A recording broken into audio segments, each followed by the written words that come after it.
വില വർദ്ധിപ്പിക്കാനുള്ള തീരുമാനമെടുത്തിരിക്കുകയാണ് Hyundai motor India. അസംസ്കൃത വസ്തുക്കളുടെ വിലയിലുണ്ടായ വർധനവാണ് വാഹനങ്ങളുടെ വിലവർധനവിന്റെ കാരണം.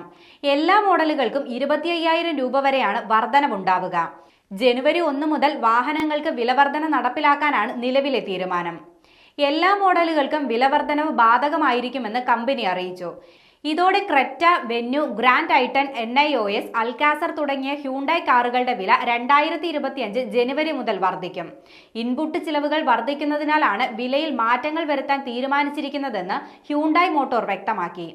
ഹ്യുണ്ടായി മോട്ടോർ ഇന്ത്യ ലിമിറ്റഡിൽ വർദ്ധിച്ചു വരുന്ന ചെലവുകൾ സാധ്യമായ പരിധിവരെ ഉൾക്കൊള്ളാനാണ് തങ്ങളുടെ ശ്രമമെന്നും ഇൻപുട്ട് ചിലവിലെ തുടർച്ചയായ വർധന തുടരുന്നതിനാൽ ഇതിന്റെ ഒരു ഭാഗം ചെറിയ വിലക്രമീകരണത്തിലൂടെ ഉപഭോക്താക്കളിലേക്ക് കൈമാറേണ്ടത് ഇപ്പോൾ അനിവാര്യമായിരിക്കുന്നു എന്നും chief operating officer Tarun Garg വ്യക്തമാക്കി.